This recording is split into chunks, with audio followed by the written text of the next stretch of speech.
2장 13절에서 17절 하고요. 그리고 조금만 줄이겠습니다. 그리고 우선 2장 13절에서 17절까지 읽고 3장 6절에서 15절까지 읽겠습니다. 주께서 사랑하신 형제들아, 우리가 항상 너희에게 관하여 마땅히 하나님께 감사할 것은 하나님이 처음부터 너희를 택하사 성령의 거룩하게 하심과 진리를 믿음으로 구원을 받게 하심이니,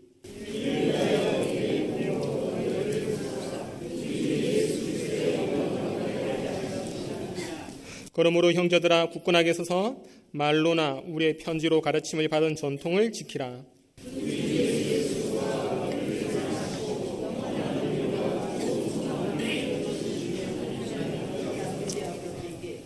너희 마음을 위로하시고 모든 선한 일과 말에 굳건하게 하시기를 원하노라. 3장 6절입니다.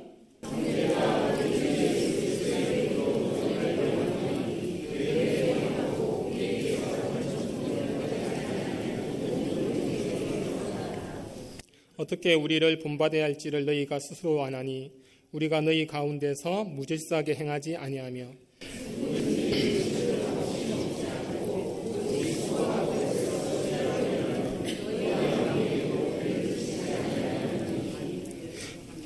우리에게 권리가 없는 것이 아니요 오직 스스로 너희에게 본을 보여 우리를 본받게 하려 함이니라.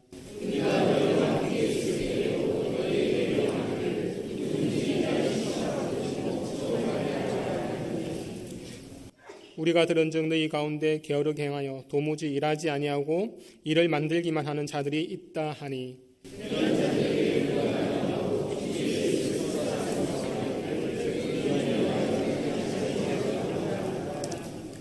형제들아, 너희는 선을 행하다가 낙심하지 말라.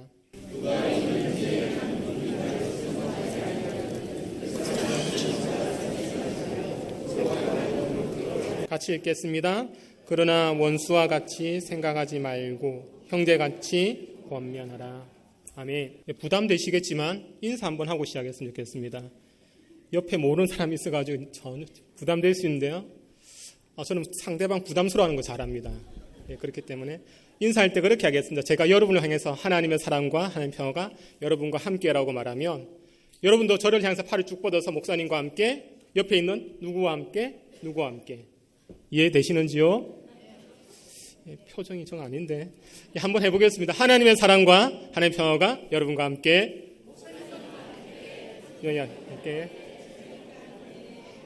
하나님의 사랑과 하나님의 평화가 이곳에 계신 모든 분들과 함께하기를 바라겠습니다. 이제 인사가 끝났기 때문에 주무실 분은 주무셔도 됩니다. 이제 눈 감고 등을 엉덩이를 약간 앞으로 빼면 조금 편합니다. 이게 잠이 잘 오고요. 팔짱을 끼면 더 좋습니다. 이렇게. 그래서 주무실 분은 편히 주무시고, 들으실 분은 들으시고, 주께서 사랑하는 자에게 단잠을 주신다는데 제가 어떻게 말리겠습니까? 말릴 수는 없고요. 하여튼 편하실 대로 하시면 됩니다. 왜냐하면 미리 말하면 오늘 주제가 무겁습니다. 조금. 일부 제가 설교 딱 마치고 나서 느낀 게 오늘 제가 설교 잘못 준비했구나라는 생각 들어요. 좀 무거운 주제라서 미리 귀를 닫고 주무셔도 제가 특별히 할 말은 없습니다. 편하게 하시고 시작하면 좋을 것 같습니다. 저희가 예배 때마다 매일같이 우리가 고백하는 것들이 있습니다. 우리 신앙을 고백하는데요. 그 고백이 뭐냐면 우리 사도신경이라는 것을 매번 하고 있습니다. 아시는지 모르겠지만 근데 그 내용 한 번만 띄워주시겠습니까? 사도신경의 내용을 보면 이렇게 되어 있습니다. 첫 번째는 보면 뭐가 되어 있냐면 보면 성부 하나님에 대한 고백이 처음에 좀 나오고요. 그 두 번째는 보면 성자 예수님에 대한 고백이 또 나옵니다. 그리고 다음으로 넘겨주시면 그래서 성자 예수님 고백 두 번째가 나오고요.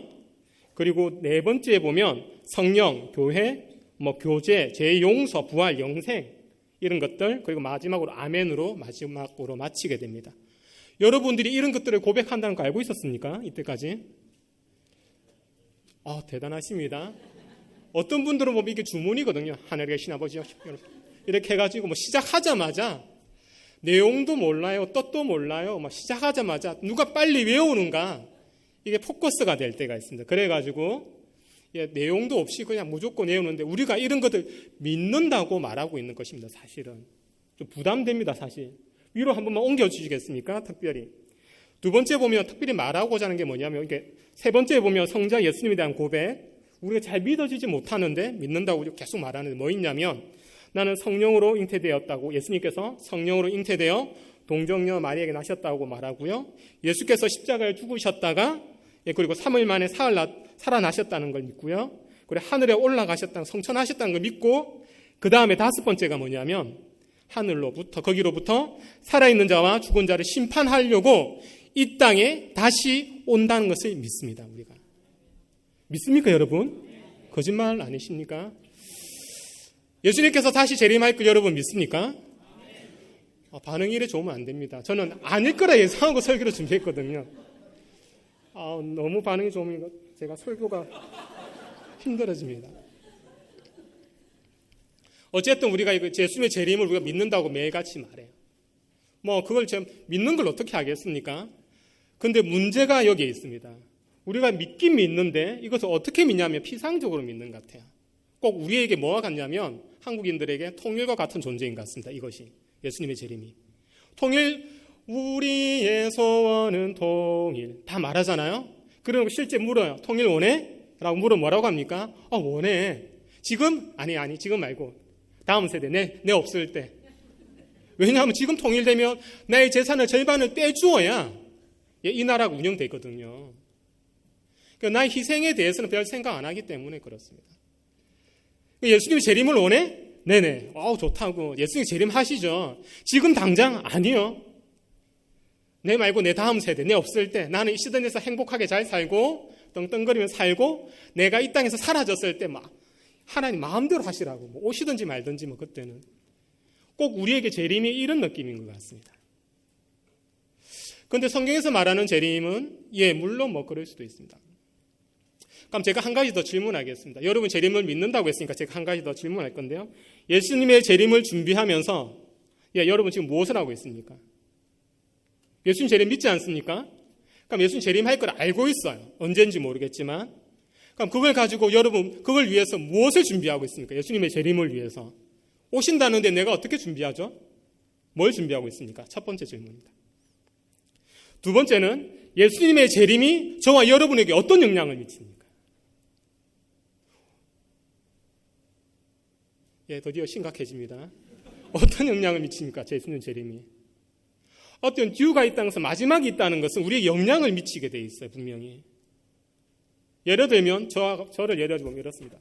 제가 일주일에 한 번씩 3점 제가 사회감사 공부를 지금 하고 있는데 어쨌든 기회가 되어서 그러니까 매주 이렇게 교수를 만날 때마다 어떻게 하냐면 제가 해야 할 몇 가지 해서 준비를 해갑니다. 근데 매번 제가 이렇게 만족할 만큼 잘 못해요. 영어가 내 언어도 아니요. 실력도 뛰어난 것도 아니기 때문에 다른 사람보다 시간을 많이 써야 돼요. 학교에서도 제게 아니라 우리 보통 공부하는 사람들에게 주로 기본으로 40시간입니다. 그러니까 네이티브 애들에게 40시간이니까 인터내셔널 제 같은 경우는 50시간 이상 해야 따라갈 수 있는 거죠. 그러니까 어쨌든 그렇게 합니다. 그렇게 해가 일주일에 한 번 금요일에 보통 만나는데 금요일에 만나면 어떻게 되냐면 금요일 토요일은 잘 지내 주일까지 월요일 지나면 약간 부담이 됩니다. 그래서 이거 해가야 되는데 어떻게 하지 이렇게 생각해요. 이제 그러면 화요일 정도 지납니다. 화요일 정도 지나면서 진짜 해야 된다는 것이 이제 오기 때문에 어떻게 할까요? 잠을 줄이죠. 처음부터. 잠 줄이면 한 새벽 3시 일어납니다. 그때부터. 3시 일어나가지고 한 2시간 동안 공부하고 5시 반에 새벽기도 왔다가 7시쯤 집에 갔다가 다시 한 2시간 공부하고 밥 한 10분 만에 먹고 9시 한 반쯤 교회 다시 와요.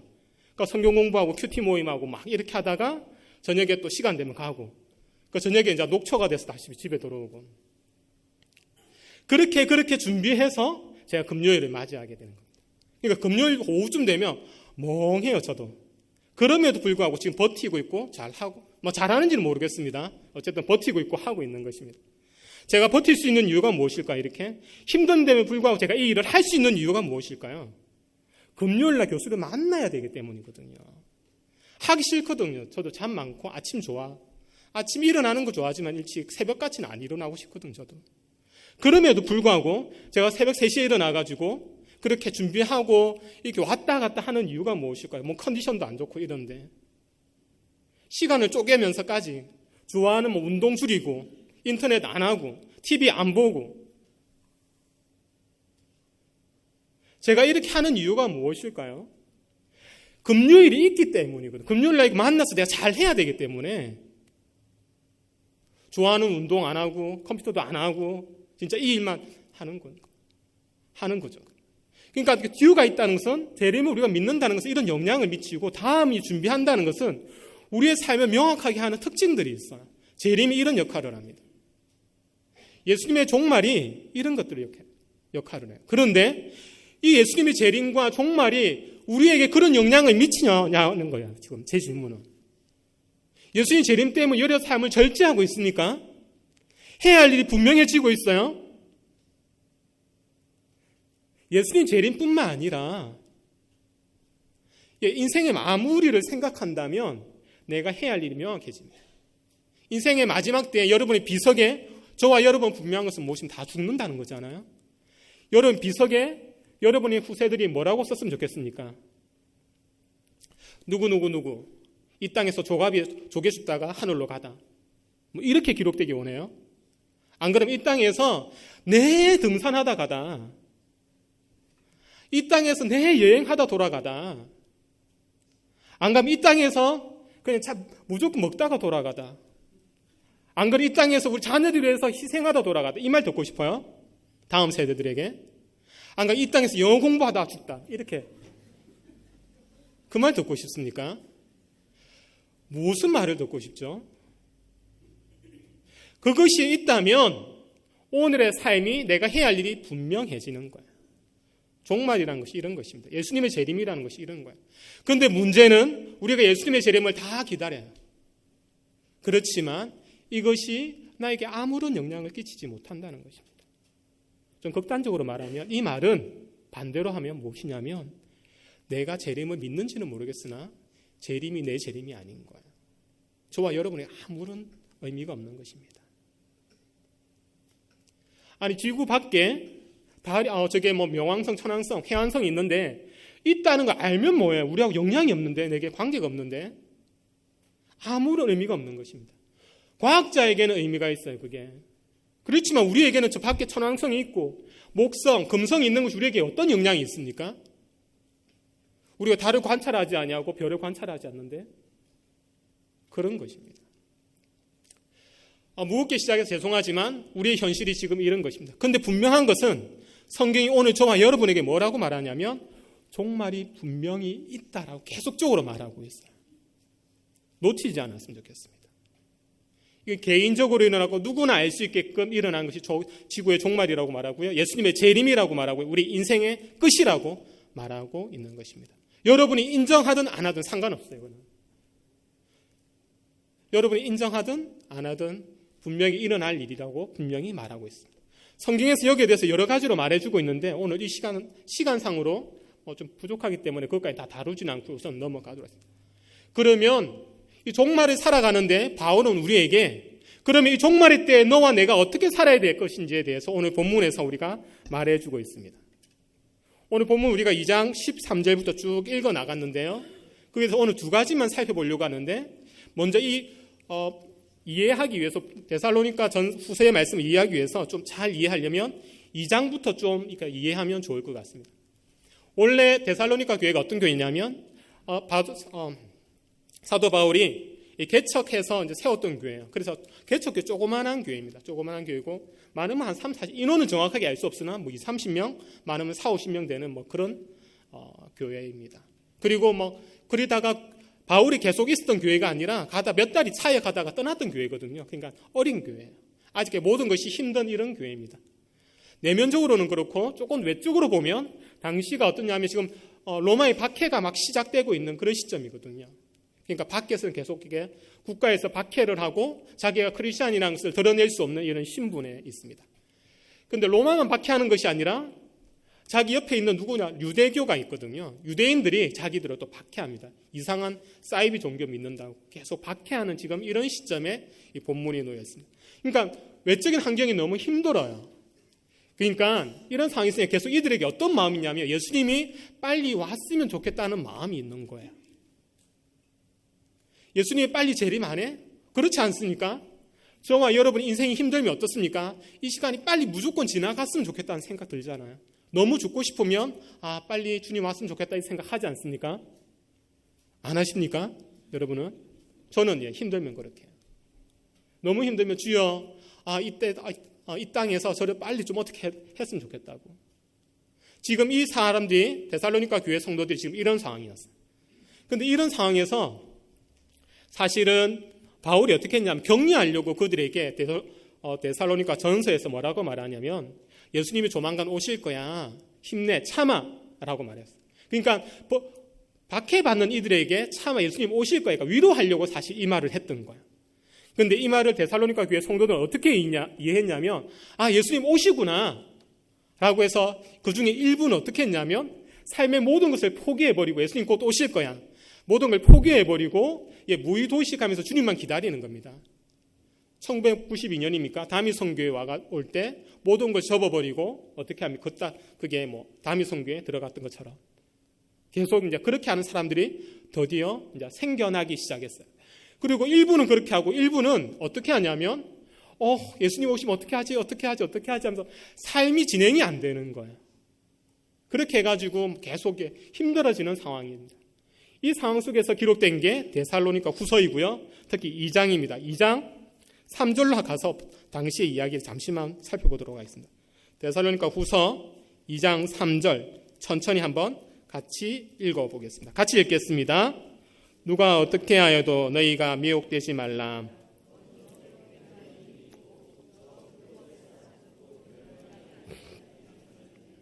그날에 이르지 아니하리니. 지금 이런 상황에서 사도 바울이 뭐라고 말하냐면 너희가 자꾸 옆에서 그렇게 미혹되지 말라, 잘못되지 말라라고 말하고 그들에게 다시 명확하게 말하는데 배교하는 일, 예수님 떠난 일이 먼저 있을 것이다. 그리고 나서 불법의 사람, 적 그리스도가 나타나고 나서야 너희에게 예수님의 재림이 임할 거야. 라고. 그러니 너무 두려워하지 말고 겁내하지 마.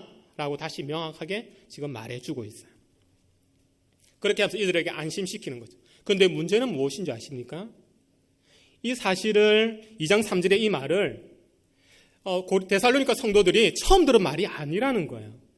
그 전에 바울이 그들에게 있을 때 계속 이런 말을 했거든요.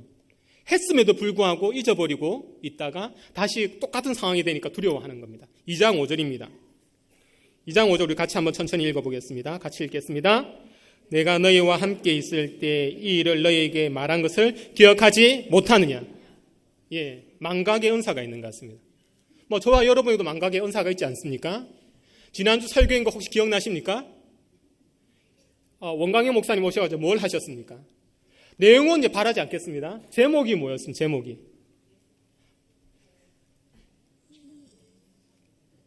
가장, 대단하십니다. 가장 중요한 것에 대해서 이렇게 말씀하셨어요. 이렇게 우리에게는 우리가 확인했듯이 망각의 은사가 있는데 데살로니가 교회도 그랬던 것 같아요. 분명히 여기에 대해서 계속적으로 말했거든요. 바울이. 이런 일 있고 나서 예수님 올 거니까 걱정하지 마. 너무 겁내하지 마. 라고 말했음에도 불구하고 데살로니가 교회가 다시 한번 또 이렇게 휘청휘청 흔들리고 있으니까 오늘 본문에서 2장 15절에서 다시 이렇게 말하는 것입니다. 2장 15절로 가겠습니다. 데살로니가 후서 2장 15절에서 같이 이렇게 말하는데요. 같이 읽겠습니다. 그러므로 형제들아 굳건하게 서서 말로나 우리의 편지로 가르침을 받은 전통을 지키라. 종말에 살아가는 우리에게 바울이 하는 첫 번째 이렇게 권면은 뭐냐면 가르침을 받은 전통을 지키라는 거예요.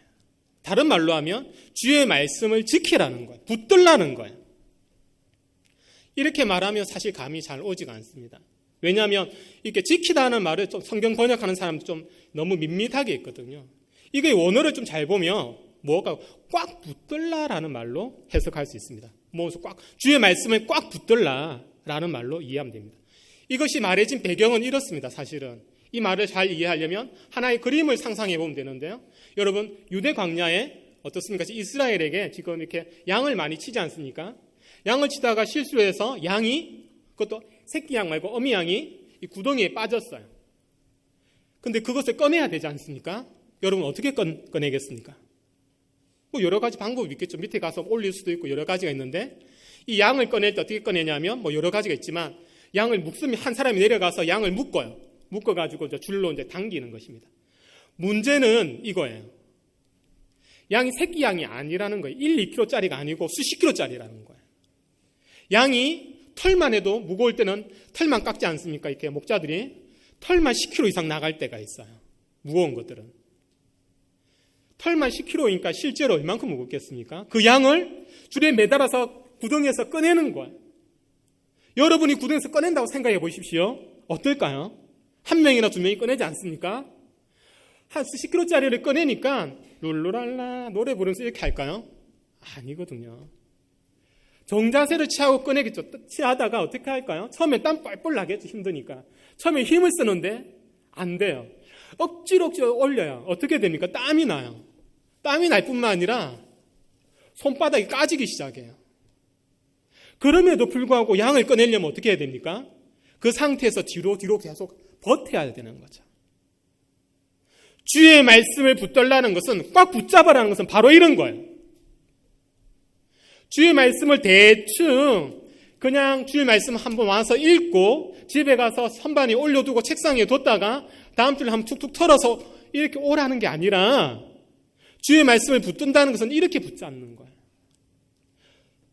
우리 손바닥이 까진다 할지라도, 우리의 땀이 범벅이 된다 할지라도, 다리가 후들후들 거린다 할지라도, 양을 살리기 위해서 버티고 잡아당기는 목자처럼 주의 말씀을 붙드는 것은 바로 이런 거예요. 여러분, 이 시대에 있어서 여러분은 주의 말씀을 그렇게 붙들고 있습니까? 송이 까질 정도로 붙들고 있어요? 안간 다리가 후들후들 거릴 정도로 붙들고 있습니까? 안간 땀이 범벅이 되더라도 여러분 주의 말씀을 붙들고 있어요? 사실 이까지는 바라지도 않아요. 저도 뭐 바라지도 않고.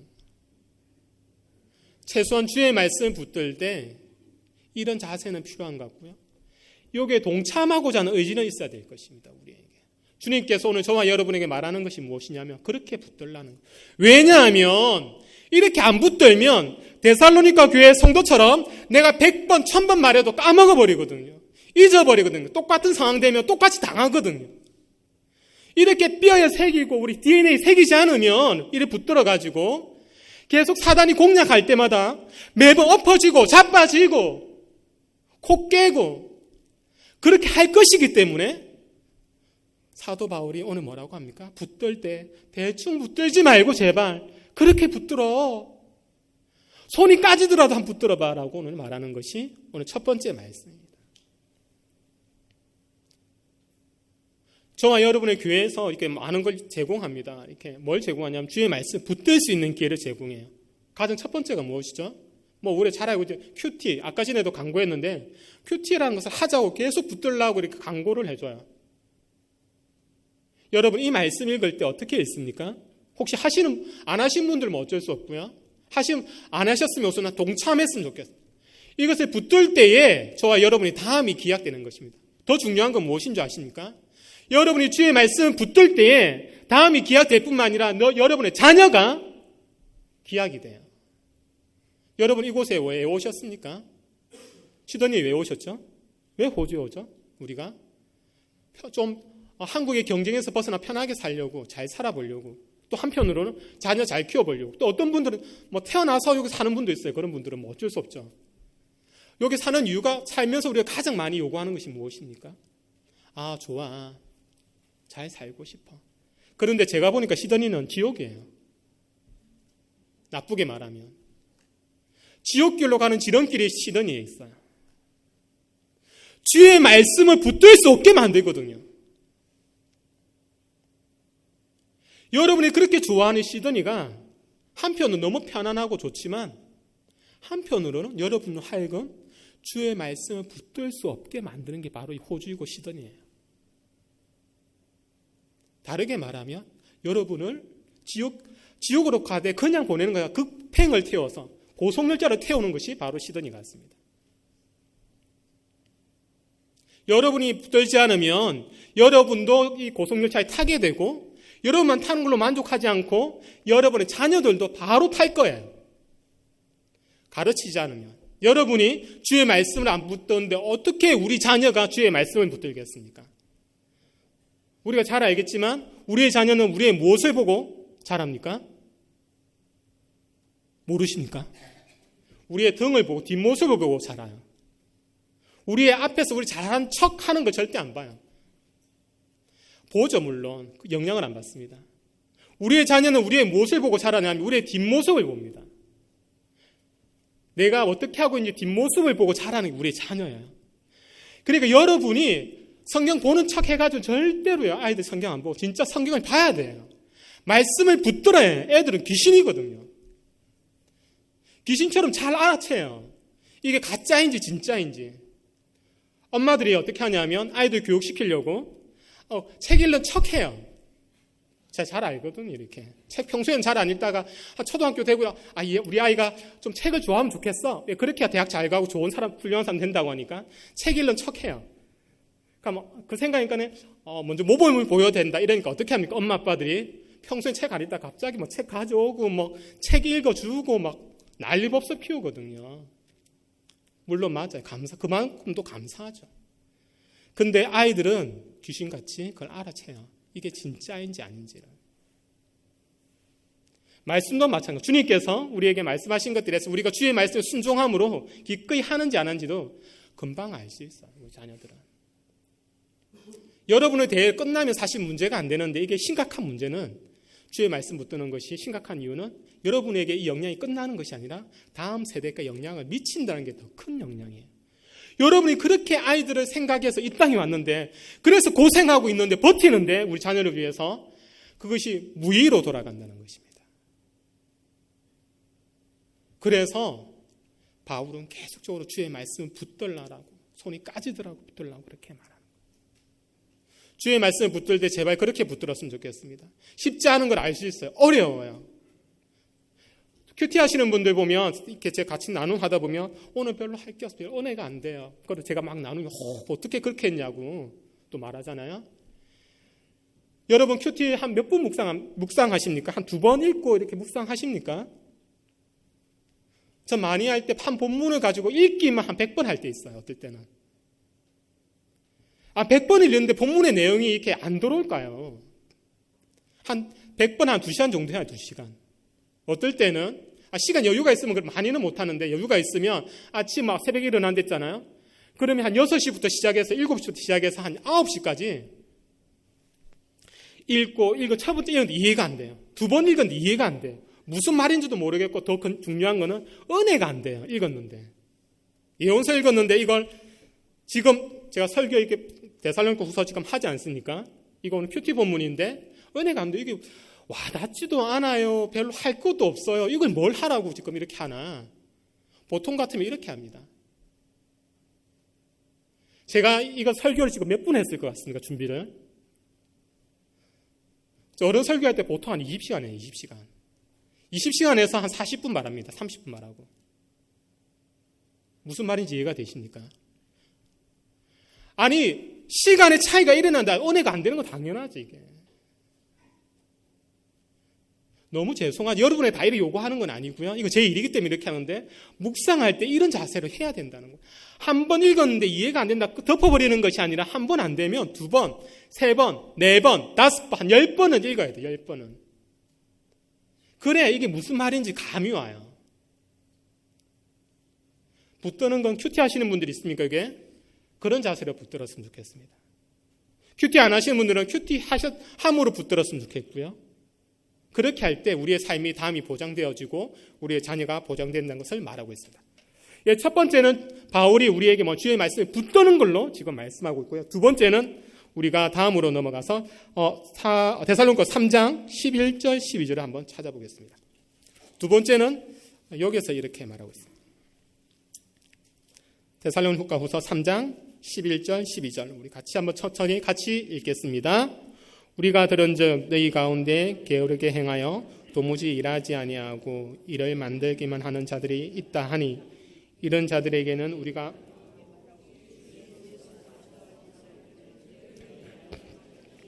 양식을 먹으라 하노라. 아멘. 두 번째 종말을 준비하는 우리에게 사도 바울이 하는 말이 11절 12절 읽으면 무엇이 떠오릅니까? 여러분 뭐라고 생각하십니까? 보통 이거 읽으면 이렇게 합니다. 열심히 생활해야 돼. 종말이지만 내일이 지고 종말이 온다 할지라도 오늘 나는 사과나무 한 그루 심겠다. 이런 신념으로 살아야 돼. 라고 이해합니다. 맞습니다. 기본적으로. 그러나 그럼 제가 질문 한번 해볼까요? 왜 사도 바울이 이들에게 이렇게 말했을까요? 제가 아까 배경을 약간 설명하지 않았습니까? 데살로니가 교회에 대해서. 배경을 생각해보면 이 말이 이해가 됩니다. 지금 열심히 살아라라고 이렇게 말한 이유는 뭐냐면 이 말을 좀 더 잘 이해하기 위해서는 뭘 이해해야 되냐? 아까 앞에 말했듯이 배경을 이해해야 되는데 당시가 어떻다고 했습니까? 외쪽으로는 박해가 있고요. 안에는 힘든 상황이었어요. 그런데 이 중에 예수님이 종말 오신다고 하니까 어떻게 합니까? 몇몇은 무의도시하면서 모든 걸 생계를 팽개치고 자기 일을 안 하고 살아가는 거예요. 배고프면 어떻게 합니까? 옆에 있는 형제 자매가 찾아와서 좀 밥 좀 주세요. 뭐 이렇게 했겠죠. 그러니까 처음에는 한두 번은 괜찮은데 이게 계속 되어지니까 그 공동체에 어떻게 됩니까? 부담이 되는 거예요. 모두에게 어려움을 갖다 주는 거예요. 그래서 사도 바울이 오늘 너희가 일하지 않거든 먹지도 말라. 주님께서 오신다 할지라도 오늘 하루 최선을 다해 살아라고 말하는 거죠. 그러니까 이 이면에 11절, 12절 이면에 무엇이 깔려 있습니까? 사도 바울이 말하고자 하는 것은 오늘 최선을 다해 살아 이 말이지만 그 밑에 깔려 있는 건 뭐죠? 진짜 말하고자 하는 것은 너희가 무의도식에도 상관없어. 그러나 너희 행동 하나하나가 주님의 재림을 기다리면서 너희 행동 하나하나가 결정이 누구에게 영향을 미칠 수 있다는 것입니까? 다른 사람에게, 다른 공동체에 영향을 미칠 수 있다는 것을 말하고요. 그러니까 행동 하나하나 잘하라는 것을 말하고 있어요. 다르게 말하면. 좀 이면의 의미를 지금 제가 강화하다 보니까 좀 말이 어려울 수 있는데 다르게 말하면 그런 것입니다. 너희가 종말의 때에 살아가 너희 마음대로 상관없어. 사실은 뭐 자기 돈으로 자기가 쓰겠다는데 자기의 시간으로 자기가 쓰겠다는데 무엇을 말하겠습니까? 내 돈으로 내가 여행 가겠다는데 내 시간으로 내가 여행 가겠다는데 무엇을 말하겠습니까? 할 말 없어요. 그렇지만 종말의 때를 살아가는 우리에게는 이것이 쉽지 않은 일임을 알고 내가 마음대로 할 수 있지만 누구를 생각하라는 것입니까? 너의 시간과 너의 돈으로 일을 하고 결정을 하되 그때 상대방을 배려하라는 거예요. 예수님 믿는 이들에게 지금 말하는 것입니다. 우리 장로님들 계시고요. 권사님, 집사님들 우리 많이 계십니다. 신앙의 초보인 분들에게는 제가 말하지 않겠습니다. 신앙이 아직 어린 분들에게는 제가 말하지 않겠습니다. 그러나 우리 신앙의 연륜이 있는 장로님들, 권사님들, 집사님들 여러분의 행동, 여러분의 결정 마음대로 하실 수 있어요. 사실은. 문제가 안 돼요. 그러나 사도 바울은 우리에게 뭐라고 말하냐면 저도 포함해서 너희가 결정할 때 마음대로 할 수 있지만 할 때 종말의 때 누구를 생각해라? 옆에 있는 공동체, 형제, 자매를 생각해서 결정해라는 거예요. 여행 한 번 하더라도 그 생각해서 여행하고 너희 돈을 사 먹되 생각해서 사 먹으라는 거예요. 자녀를 양육하되 그렇게 해라는 거예요. 일을 하더라도 그렇게 하라는 것을 말하고 있습니다. 여러분은 어떤 것을 결정하고 행할 때 얼만큼 상대방을 배려했습니까? 절대로 아이는 상대방을 배려하지 않습니다. 우리 집 아이를 봐도요. 자기가 배고프면 끝이에요. 자기가 무조건 배불러야 돼요. 우리 아이가 배고프면서 엄마 배고프지, 아빠 배고프지, 밥 먹어, 아빠 먼저 드세요 이런 말 안 해요. 배고프면 누구부터 먹습니까? 자기가 먹는 거예요. 그런데 커가면서 어떻게 됩니까? 상대방을 배려해요. 어른이 된다는 것은 성숙한다는 것은 누구를 생각하는 것입니까? 자기뿐만 아니라 상대방을 배려한다는 거예요. 상대방을 생각한다는 거예요. 여러분의 신앙의 성숙자입니까? 신앙의 성숙한 분입니까? 말할 필요 없습니다. 배려하는 걸로 보여주시면 되는 거예요. 내가 장로야, 권사야, 집사야. 내가 은퇴 필요 없어요. 대접 받는 거 중요해요. 어르신들. 더 중요한 건 무엇인지 아십니까? 여러분의 삶으로 그것을 모범을 보이면 우리의 다음 세대가 분명히 다음에 이어받게 되고 다음 세대가 계속 이어갈 것입니다. 이것이 사도 바울이 우리에게 말하는 두 번째입니다. 오늘의 말씀 정리하도록 하겠습니다. 우리에게 종말의 때가 있다는 것을 기억했으면 좋겠고요. 이 종말의 때에 우리가 기억해야 할 두 가지 우리 자세가 무엇입니까? 첫 번째는 주의 말씀을 붙들라 꽉 붙잡아요. 어떻게 붙잡습니까? 대충 말고 손이 까지더라도 붙들어야 되고요. 두 번째는 무엇입니까? 방금 말했듯이 어떤 일을 하되 결정을 하되 상대방을 배려해서 최선을 다해 살아가는 저와 여러분이 되었으면 좋겠습니다. 기도하시겠습니다. 주님 감사함을 드립니다. 오늘 저희에게 하루를 허락하시고 무거운 주제로 가지고 말씀을 나누었지만 주여 이것이 무거운 주제로 하나님의 부담으로만 다가올 것이 아니라 주여 우리에게 은혜를 허락하셔서 이 일을 기꺼이 감당할 수 있는 은혜도 허락하여 주시옵소서. 우리의 힘으로는 그렇게 할 수 없습니다. 주님께서 은혜 부어주셔야만 자원하는 마음을 주셔야만 주여 가능한 것이오니 주여 우리에게도 그런 마음도 허락하여 주시옵소서. 감사합니다. 이 모든 것 예수님의 이름으로 기도드립니다. 아멘.